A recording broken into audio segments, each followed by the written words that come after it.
Hello, welcome to 10 at 10. My name is Michael Ramage. I'm the director of the Cyber Education Research Center here at Murray State University, and welcome back to 10 at 10. 10 at 10 is brought to you through a partnership between Murray State University Grow West, the Technology Council of West Kentucky, KY Innovation, and local partner Sprocket Innovation in Paducah, and the Kentucky Innovation Station in Madisonville. Welcome back to episode 205. As I promised last time, we are talking 2025 predictions. So this week we're going to go through and that's one of the things I like to do at the end of the year is look back at 2024 predictions, see how they went, and then look forward to 2025 predictions and let's just see what they find or what they suggest up.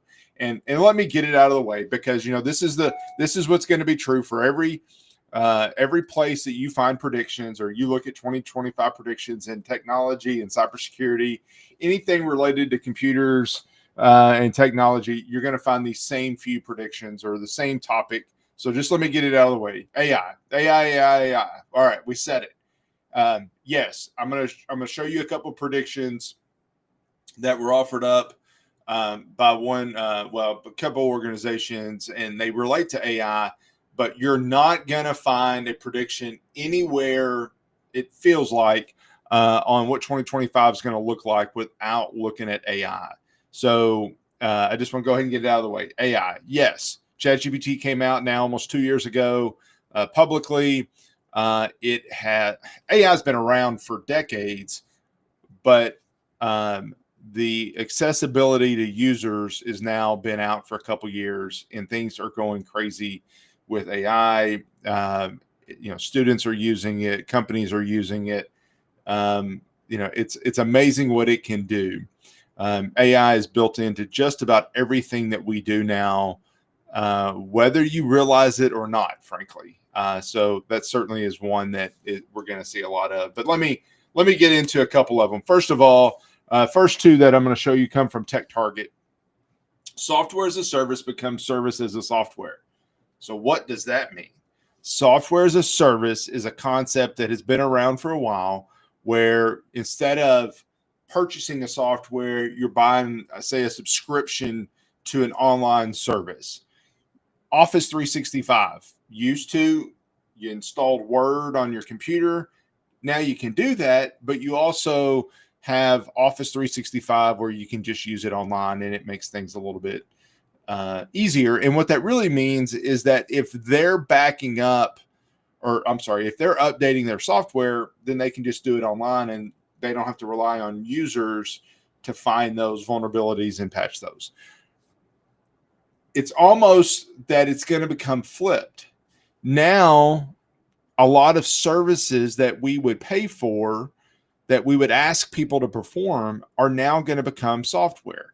With AI learning, large learning, language learning models, with all these different tools, now we're able to take things that we were going to have to pay for, and now it's almost poof. We can do it instantly. I remember one former student of ours that talked about how his company was developing a tool that would allow him to do what would take him 2 weeks with a push of a button. That's what we're talking about, are those things. Are we seeing those already? Sure. Are we going to see those more and more? Yes. Are there some steps that are going to have to happen for that to become a reality? Absolutely. But I do think that's right, that we're going to start seeing that more and more. This is my other AI related prediction that I include. Now, these aren't my predictions. The first two come from TechTarget, but the year of automated remediation. What does that mean? AI is being used by the bad guys and the good guys on a pretty regular basis to implement either hacks or to detection. There's some remediation that happens automatically, but it's not as automated as it could be or probably should be. The prediction is that this year that's going to improve. Why is that going to improve? Well, there's a number of reasons why that could improve. Big part of it is the AI impact. Is that now we're able it's easier for companies to integrate some of these AI tools into their system, learn from what's going on and be able to respond to that. And I do think that we're going to see some of those things starting to come into play in 2025.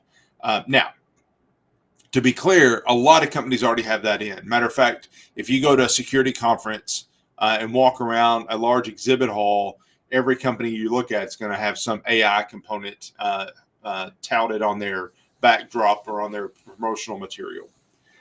Now, the next 2 or 3 that I have are going to come from the Center for Internet Security, IT and OT. So IT and operational technology, industrial control systems.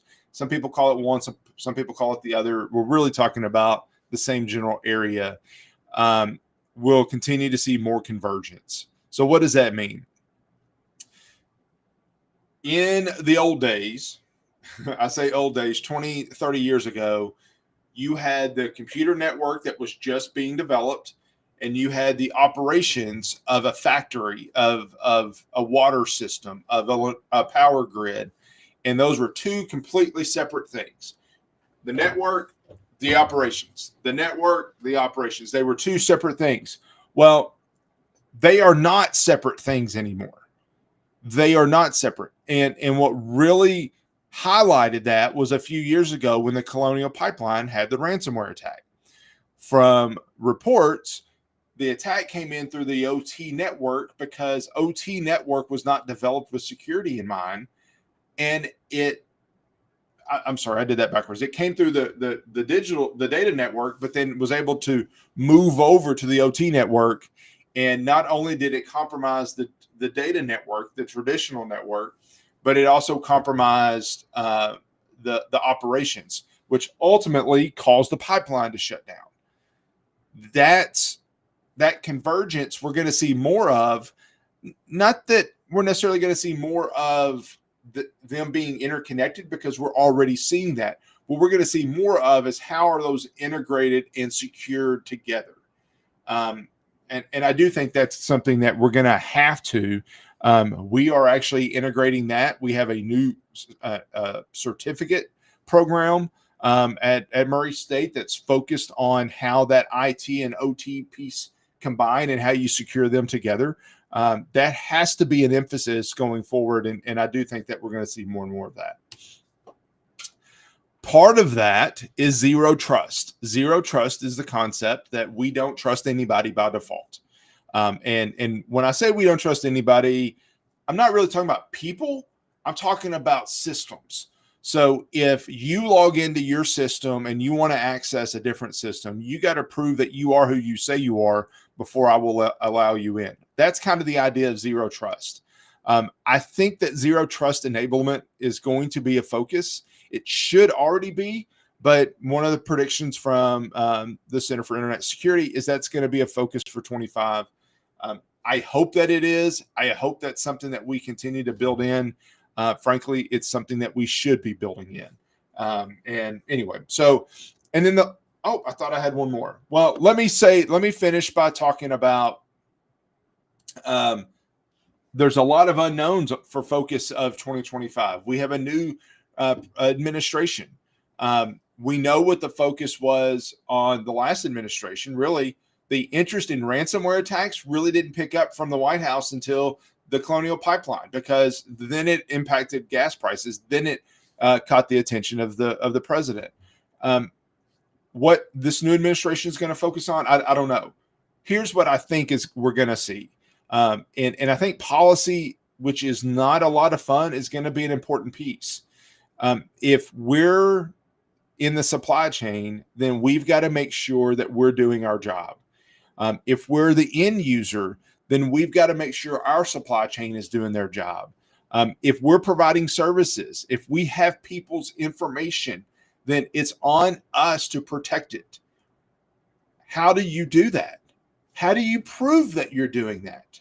Policy, regulations, security frameworks are what are easily used to show that compliance, in that we're doing our job to be good stewards of other people's information. I do think that we're going to see those and that come into a more clear picture over the next year or so. And so that would be one policy prediction that I would add to the mix. I've seen it other places too, so it's not necessarily an original thought, but I definitely wanted to share that one as well. Anyway, thank you for joining. I hope you enjoyed this, and I'll see you next week back here on 10 at 10. Thank you. Bye.